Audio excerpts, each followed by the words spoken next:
Talo whakitala .cvm te pōnei au ka sawil makitiona. Ia, awa tu whaki whakatalo whanga ki whanau Tuvalu kone anona mai lunga i te netsi. Mo te pōnei ka whakalonga taua ki tala ki lunga i whisoswane o te pangeatia ki Tuvalu businessi. Te kaupule whina futi whakamalo sen tu la whona mo ko ngā tapu, e nā whakaninesi tala.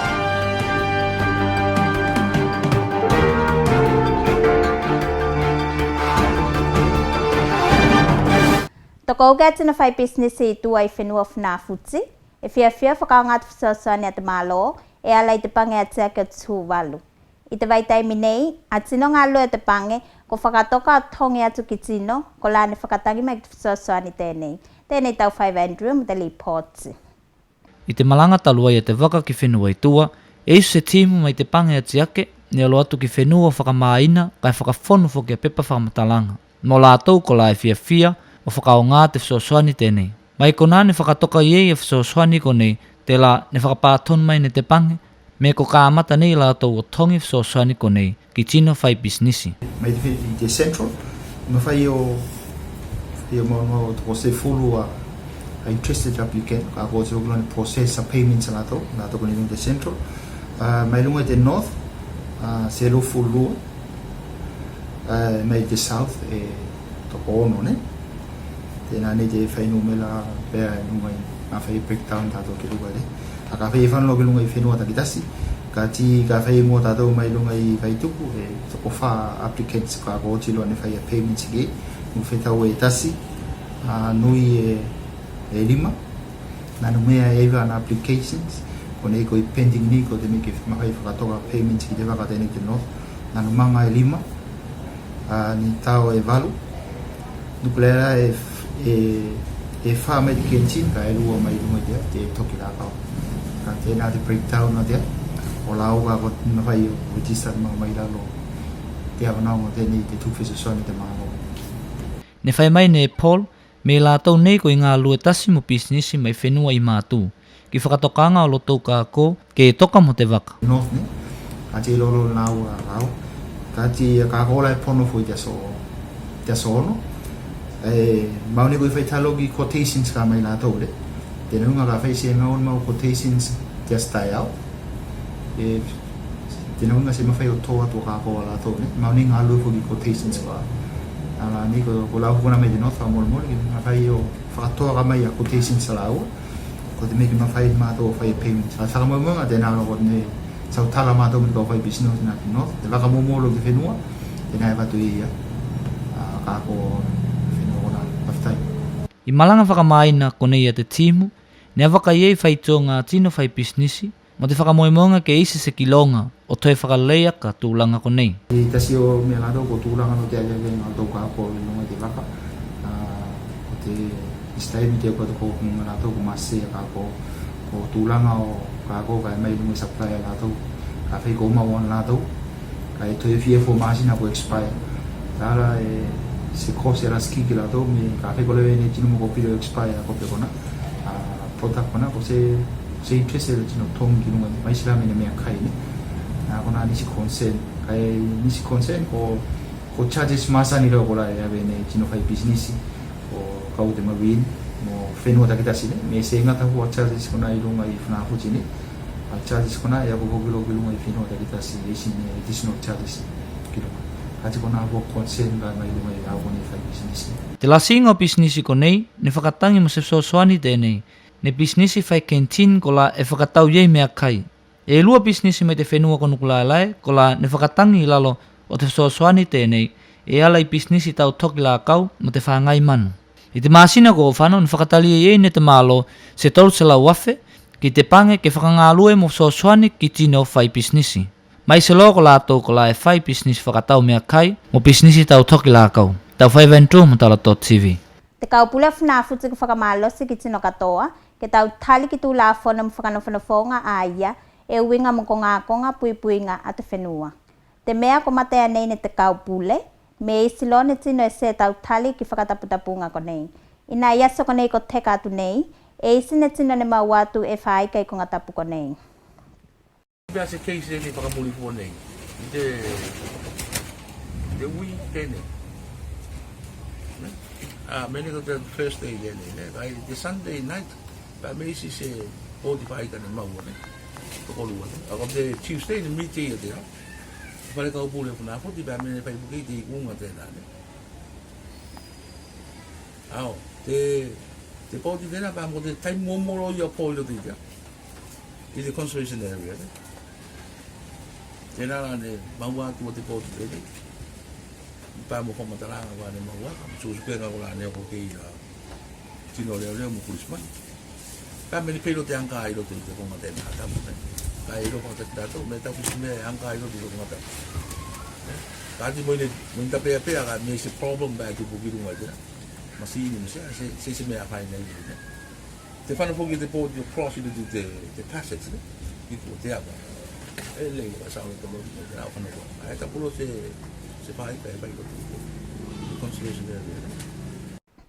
I patsi a te leke, me ko te whoki nei ku ke whakasala te tino tēnei e pe lalo te whakasalanga, te lai toki i lalo te whakanawhanafonga o te kongata po whanawhuti. I te mapauwhaunga rasi, mō tūlanga o whaiwhainga ko nei. O te mea ke rasi te maumea ne. Ai whakawhoki mai whoki ame te maumea te ane ngalo. I se taimi, se ko ngā taimi ne. O te baitau.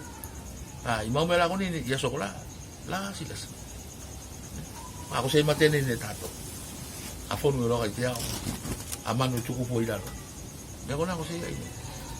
Ona la ko tino ko toto ko ke ai ro sali ki kon kona i taimi ka to. Sala te wala fa inda to te fa ka fuki mai ya me kona. Tena la te wala ki pu ya kan tato. Te me ko te fuki mai ka to me kona te te mai. I mo to tato ko ne. Aka fa i pu fa ka le tato te resources dai tai. E la ba ka to ma fa tato.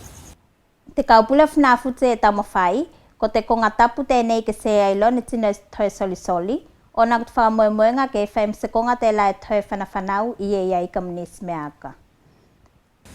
Te ikunga la te whenua ko tune whai. Te ikunga te whenua tēnā. Whakaongaro diri mata usanga tēnā. Lau e deported ne, mai runga ne. Ai whakaoko la tusi kona. Tamta koe pati mo. Mo e whakaoko lo tusi ki runga i tino kona. Pēnā poki mo whenua kaka, ki kaupura kai whenua ngata ala la te ki.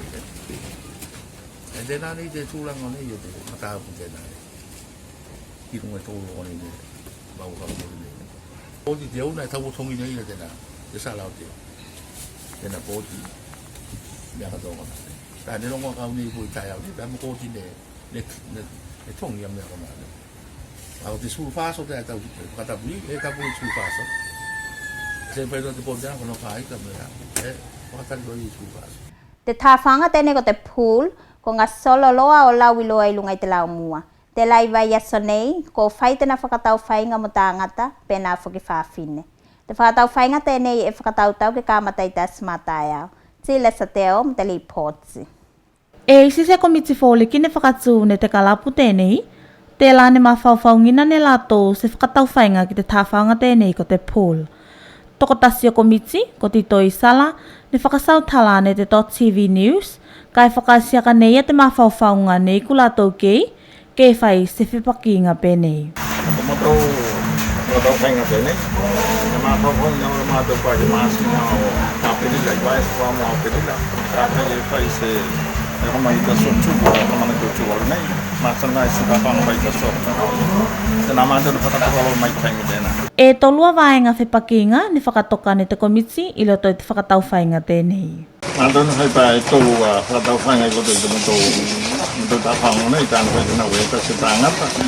Tā e tā rātou taki tokata, lua, tāngata, wātai tea. O, hāwhine, taki tokata skola, tā women single. Tēnā lai, konto tau whainga wātua tohu, a tēnu hai te sili, tō silau tāna toko lua, e ko silau tātaki ma silau tāla, tāpang klāi, tau whainga tōku tēnu tau whainga pastēni. Te whakamaunga o ingoa, mō lātou ko la e whia whakatau whai e whakatau tau ke pono i te awhiawhinei. Te ples tēnei o te komiti whōliki tēnei ne siki tēnā loto whakawhtai ki te sui mālunga Taiwan ki Tuvalu, ona ko te loto whesoasoani ki te whakatupenga o te whainga tā whaunga. Se ngata whoki ei ne whakaasi nei e tēnā loto whiawhia ki te minisita toko tasi, hon ambelosa te hulu, mo te whesoasoani i whainga o whesokotakinga ke maua whesoasoani. Tila sa te o mo tala o te .tv.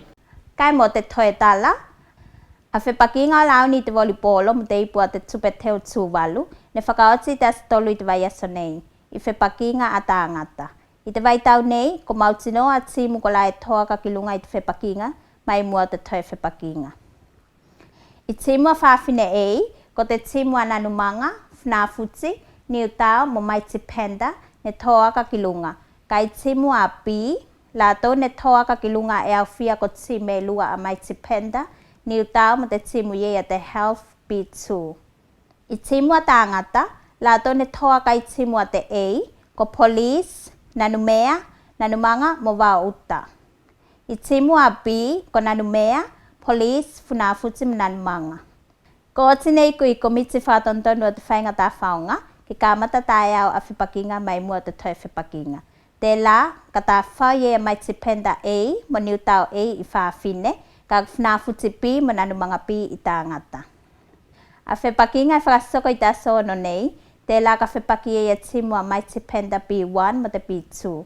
Kai te suawhi tu e whipaki e nanumanga ei tāngata mo nanumea ei. Te komite whakamoemoe ke whakaoti a whipakinga mai mua toe whipakinga, I te asonga fua tēnei māwau te la se asamalolo. E pēlam te whasolonga, tā whaonga ka kāmatai te itu la e tasi, te la ka whipaki e nanumea pi mo police pi I te kot na patasi, ka ko te wao uta ei mo police ei I te suawhi tu. Ka whai ko oti whipakinga ko nei, ko whakasoko ye ki whipakinga whawhine, ko la ka tā whai e nanumanga ei mo whnafuti ei, whawhine I te kot na patasi, ka ko te suawhi tu, ka whipaki e ni utau pi mo te timu a te health B2. Te komiti ko oti whoki neiku, ko toi whipakinga a timu katoa, ke whai taso wham taso lima I te suawai aso, wha soko whoki loa ye mo te tukunga o whailonga. Te komiti a kai mo lātou kone I au whai whipakinga, ke whakawawe atu ki lalo I te konga tā whao, ko te mea ke mawhailo ka mata tā whao ngai taimitonu. Ia ko nā lātala .tv mo te pō nei, whaftai mo te mauna whamai, manuia te pō, kai tō pā.